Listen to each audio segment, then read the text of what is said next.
Hello mga kasaltik, welcome to Madam P TV! Yeah, ako yon si Madam P. Kamusta kayo dyan? O mga kasaltik, buhay pa ba kayo dyan? O anyway, magagawa na naman tayo ng ng air sign reading. O Gemini, Libra, Aquarius energy. O sa mga hindi pa nakaka-subscribe, alam mo na ang gagawin, hit the subscribe button, notification bell. Ayan, sa gusto na ng personal reading, Jing Clemente Palmes or Jing Tarot Reader sa Facebook, search mo na lang. At oh, mag-like ka naman, mag-comment. Sana makarelate ka kasi hindi ko naman talaga makuha lahat ng energy ng air sign sa mundo eh. Sa totoo lang. So kung hindi ka makarelate, wala tayong makakagawa. Pwede kang makichismis, ganyan. Kung gusto mo matulog ka na lang, kumain. Marami naman pwedeng gawin bukod sa manood nito. Oh, what's with the air sign? Main energy. Anong problema mo? Bakit ka tumutulong sa iba? Huwag ka tumutulong, masama yun. Hindi, yung iba sa inyo, pwedeng magaling ka tumulong or mahilig ka tumulong sa iba. Alam mo yun, yung parang, yung iba sa inyo kahit walang-wala na eh, no? Tumutulong pa rin. Oh, with the hermit. Alam mo yun, yung nagpaulan ng Diyos ng hindi katangahan eh. Medyo mga 50% katangahan. Tapos mga 100% kabaitan, sinalo mo lahat. Diba? Hindi ka namigay sa iba. O ngayon, yung iba sa inyo may energy ka na. Ay, pero in fairness naman, meron ka namang itutulong talaga. Hindi naman yung mangungutang, yung iba sa inyo, dumadating pa sa point na ganun, mangungutang, may itulong lang. Ano to? Kakaibang charity to.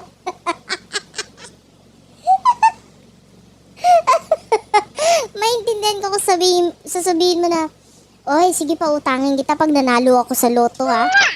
Hindi, yung iba sa inyo, ay, sige, tutulungan kita, wait lang, nahanap muna ako ng mga utangan ko, ha? Kainis ka naman tayo. Ano ba yan? Katanga-tanga, nakakainis. Huwag tayong ganon, ha? Una sa lahat, huwag tayong ganon. Mag-isip-isip din. Yung utak gamitin. Hindi pwedeng buka lang kalooban. Bakit? Pupunta ka naman ng heaven bukas? Excited ka masyado. O anyway. Sino ba itong person na kakonect mo?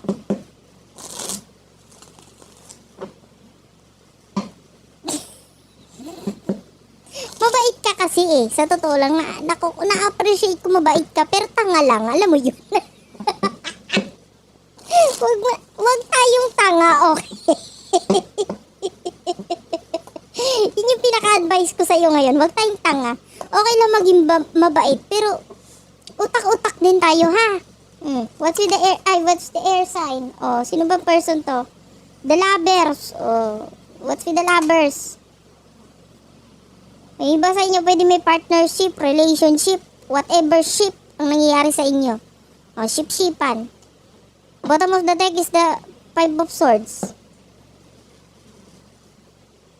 Ah.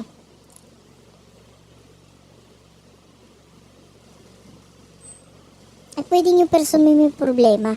Kasi with the Five of Swords, ayan o, with the Emperor. Pwede may mga problema itong person na ito. Yung iba lang ha, hindi para sa lahat, konting percent lang. Pero nakikita natin with the Seven of Cups, marami siyang gustong mangyari sa inyo. Ba't ganoon?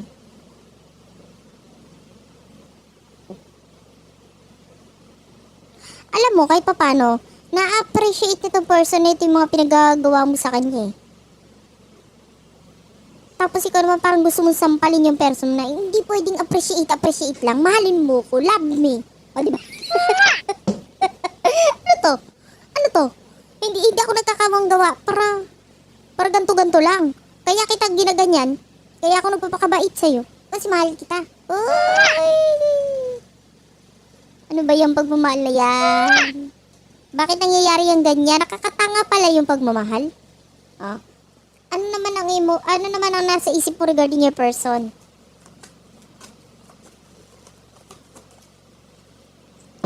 Feeling mo mahal ka niya. The Knight of Swords is here. Kaya ngayon, feeling mo nagmahal ka ng person mo, kaya ikaw ngayon yung nag-iinarte. Iba sa inyo, ikaw yung nagpapakyut, nagpapakipot, lumalayo dito sa connection na ito. Kasi feeling mo mahal ka niya eh. Naramdaman mo yung feeling na tigidig, tigidig, tig, tig, tig, tig, tigidig, tigidig, tigidig, tig, tig, ganoon. So, dahil kinikilig ka na or pakiramdam mo yung person mo, may smiley pang nalalaman. Uy, mahal ako niyan. Nag-smiley lang, mahal agad. Ano to? Iba na kilig na doon sa smiley.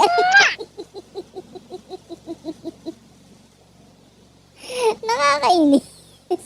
Buti sana kung binato ko ng bola ng loto eh, di ba?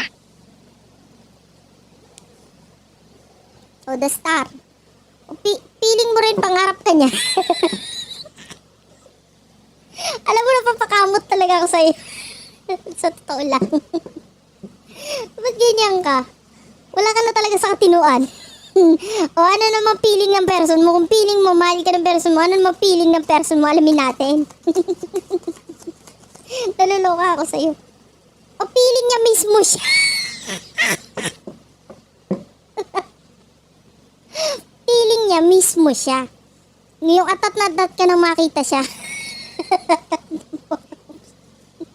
Kaya yung person mo nagpapakyot din with the four of swords.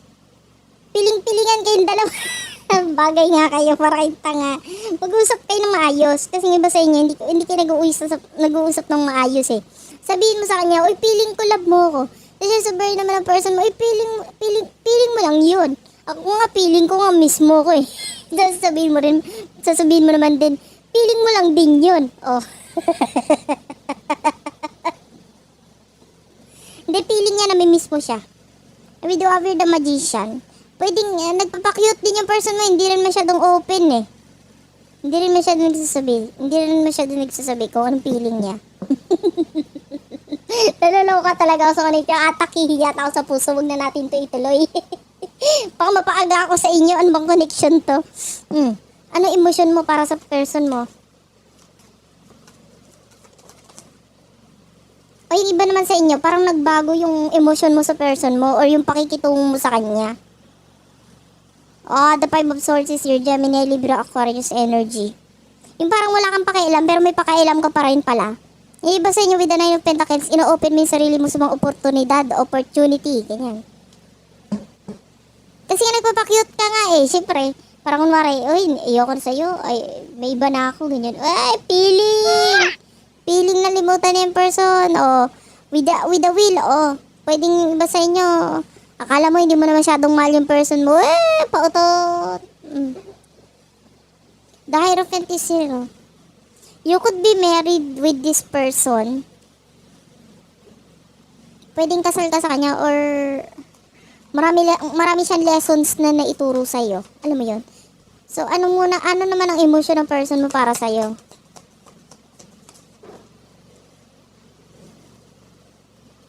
The tao. The tawet.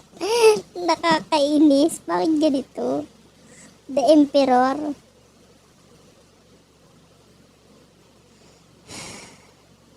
The Emperor and the Empress. Actually, ang emotion ng person mo sa'yo, pwedeng kung ano yung ginagawa, kung ano yung ginagawa niya sa'yo noon. Hindi na yun ngayon ganun. Iba na yung nasa isip niya, iba na yung emotion niya. Kung dati manhid yung person mo, ngayon hindi na manhid yung person mo. Pero kung dati, baliktad to ha. Kung mahal ka dati ng person mo, maaaring ngayon na bago na yun, huwag tayong Kaya nga naisip niya na mimiss mo siya eh.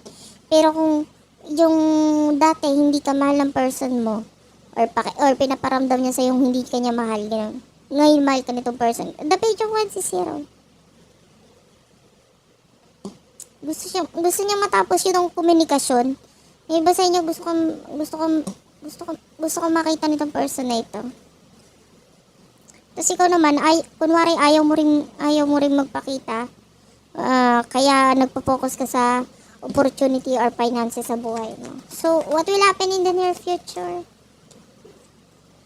Three of Pentacles, the Hanged Man, at saka the Six of Swords. Gemini, Libra, Aquarius, Taurus, Virgo, Capricorn energy.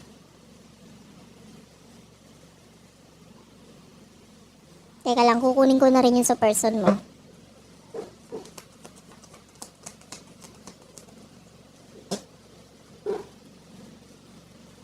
Hoy, in the near future. Paparating tong person mo, excited ka na ba?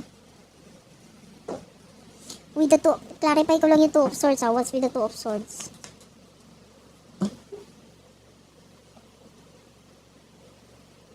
Uy, paparating siya sa'yo para magbigay ng advice sa'yo. Diba? Tapos ang advice lang naman niya, Hoy, pwede ba wag ka na maging tanga? Pwede ba isipin mo naman ang sarili mo? Pwede bang, diba? Hindi nga. Pwedeng sa inyong dalawa ng person mo, siya medyo may katinuan sa part na yon. Na parang tama yung mga sinasabi niyang advice. With the Six of Swords, nakikita natin na, teka lang ha. May mga pabigot dito What's with the Six of Swords?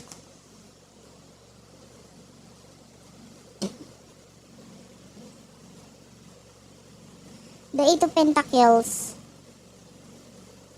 Medyo in the near future, wag ka lang mag-expect sa person. Paparating tong person na ito. Pero pwedeng maging pabigat yun.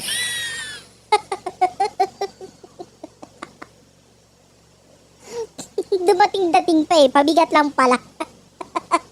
Hindi. Pwedeng, mahirap lang naman siya intindihin. Baga parang pwedeng masaktan ka niya sa mga sasabihin niya, pero deserve mo yun.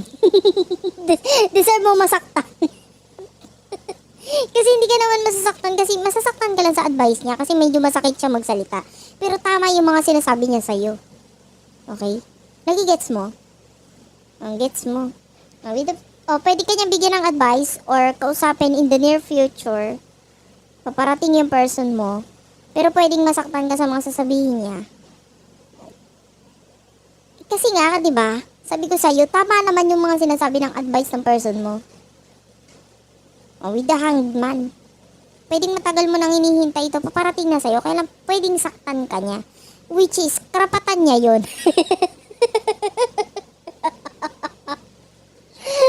Di ba?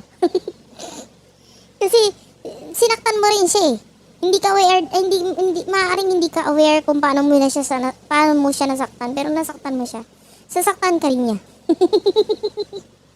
At least, may new beginning. Importante doon. So that's it for now. Thank you for watching. I love you all. Babush.